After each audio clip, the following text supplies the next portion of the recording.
What is up, guys? It's the Sound Alchemist here with Gersh1. and today I am in desperate need of a haircut. I almost buzzed it this morning, to be honest. Do it. I was thinking about it, but I don't want to look like a clone trooper. Or maybe I do. You definitely do. And then you can get a cool scar on your eye. Yeah, that'd be the way to go. But anyway, welcome back to another For the Greater. This is a video series where we answer the questions left by you, the viewer. If you have a question for us, comment down below. Put question in front of your question because we get to those questions first. That is what Timothy Armstrong has done. He asks, has it ever happened where a Space Marine chapter gets completely wiped out, where even the Geneseed gets destroyed? Not first founding chapter, but there have been, yeah. Yeah. The thing about Geneseed is that it's very, very important, and any Space Marine is going to risk his life and probably the lives of many more to save it. Mm-hmm. And then, so for the for the Loyalist Geneseed, the Adeptus Mechanicus actually has copies of it, both on Mars, and then I'm pretty sure Terra has copies of Geneseed, and Belisarius Call has that too.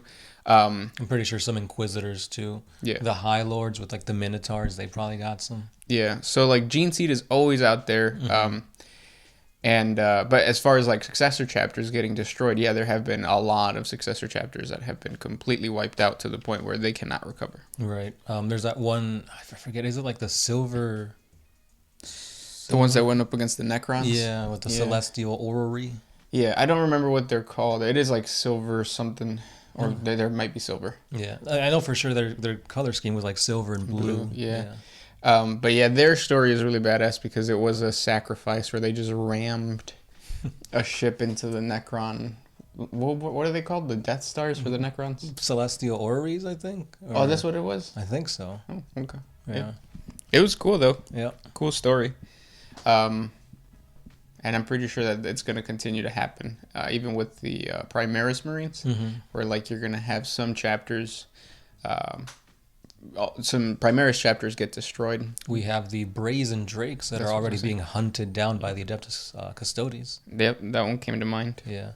The closest thing that anything like this has happened to, like a main first founding chapter, was the Space Wolves, when Magnus the Red assaulted Fenris and actually blew up some gene factories. Yep. But of course, they're really popular, so they're not going to go away. No, yeah. And Belisarius Call, I think, is boosting everybody's Geneseed because, well, not boosting, but he already had it. So, yeah. But that is a really good hook to add to any homebrew successor chapter. That conflict of, like, my Geneseed is deteriorating, or there's something wrong with, or somebody's attacking my Geneseed, or there was something in my past of the chapter that caused it. So use that to your advantage when you're creating your homebrew. It's used all over the place with like the Wolfen Curse, the Red Thirst for the Blood Angels. Some people don't even know where their Geneseed comes from. So they have like, maybe it's a traitor Primark, but they don't know it, but they still are loyalist chapters. Yeah. So good question. Yeah, Geneseed is a fun topic. Next question. Frank Whimshurst. Who would win between Scarbrand or Guilliman? As I'm pretty sure somewhere in the recent lore, Guilliman had to run away from him. Really? Yeah, it was during the revival of the Primark where Guilliman assaulted some like stronghold. And yes, he actually did fight against Scarbrand, or at least it was a bloodthirster. And there is artwork of him fighting it. And the reason why he didn't kill it, or like there wasn't any big matches or fight going on, is because first of all, the Space Marines were getting overwhelmed and surrounded, and that wasn't even their first, that wasn't the main thing. So yes, he probably could have killed it, but at the same time, like there was more pressing matters. So the named characters never die. That's true, yeah. That sounds cool, though. I need to... Where is that? Is there a book or a novel for that? It's in the Triumvirate of Return of the Primark. Oh, okay. So the last book in the 3-book series. This next question comes from Ian S. How was it seeing each other after all the time that you guys have hung out? No, hold on. After all this time, did y'all hang, maybe? So when the Sound Alchemist was gone for a bit, it was weird. Yeah. Right now, it still feels weird. Like, I'm still very bashful, and he's very shy. Yeah, and he has a beak somewhere hidden in his body. He still hasn't found it yet. Nope. I'll never tell where it's at. We're going through something right now because of the holidays and because of like COVID, where like the play group hasn't been meeting.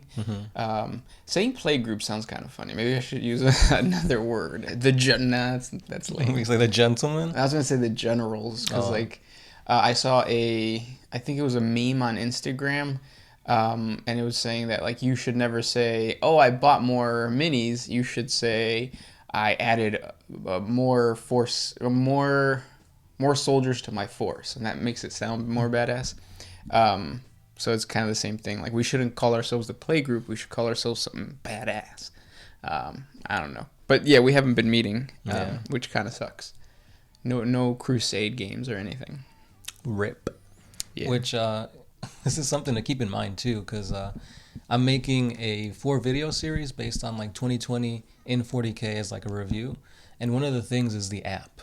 I know how much you guys love the app, but it's like the app is going to charge you $5 a month to use it.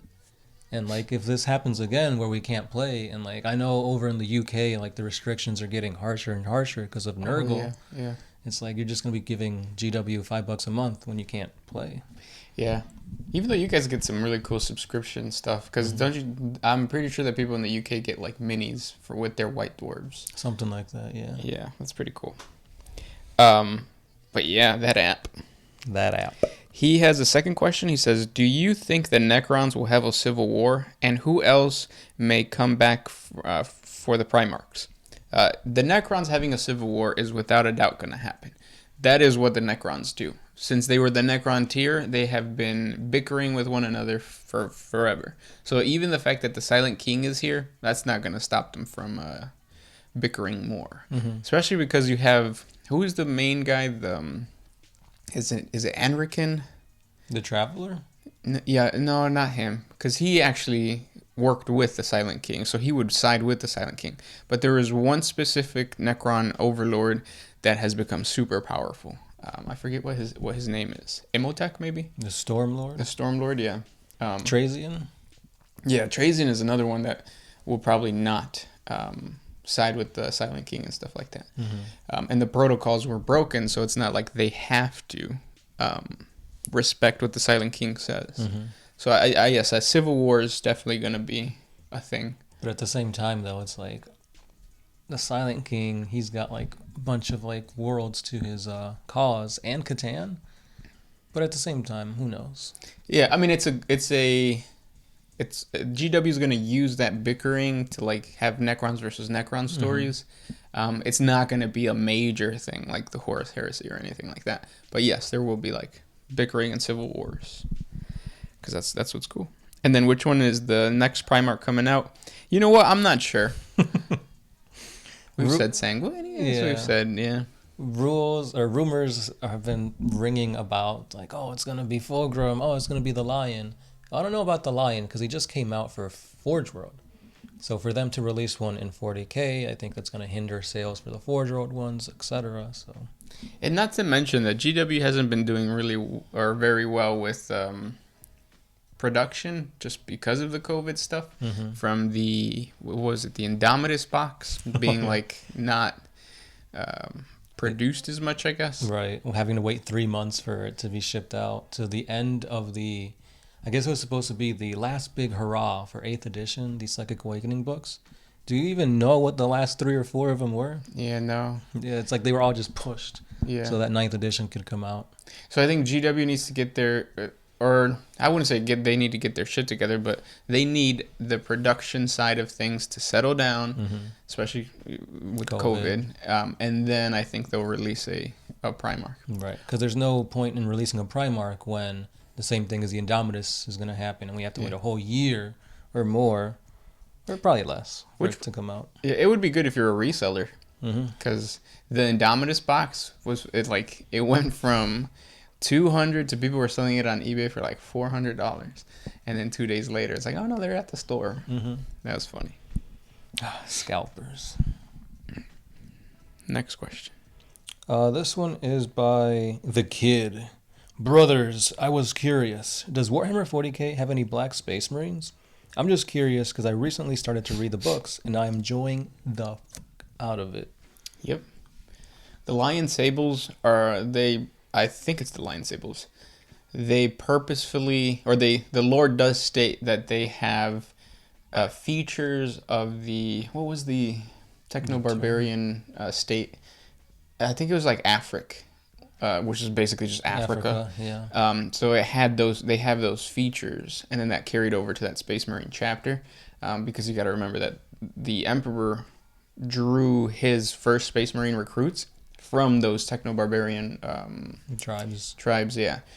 So yes, there are, and then there's also just like black skin. So you have the obsidian skin of the salamanders. Yeah. And also too Ultramarines. If you look at the recent Gilliman novel, you've got a black space marine on the cover. Yep. No Mexican space marines. What about yet, though. Pedro Cantor? Oh, there you go. Crimson Fists. There you go. Crimson Fists are straight up Mexicans. Yeah. That explains the sombreros. Mm-hmm. Next question comes from Sam Jackson. Do old Earth gods have any place in the lore? Slightly. Right. So the thing about pantheons of gods and like cultures and religions is that the emperor didn't want religion to be a thing. He wanted science and logic to trump all, and not just that, but just like humanity in general tends to burn cultures away and kind of like push them off to the side and rewrite the history books and whatnot.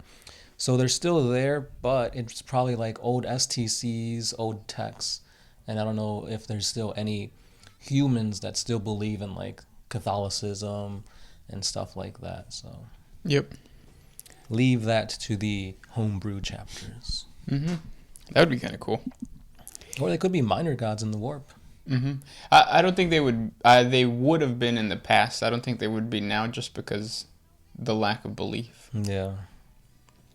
This question comes from Logan Douglas Giles. Do Space Marines learn to dismantle and rebuild their weaponry like real-world military?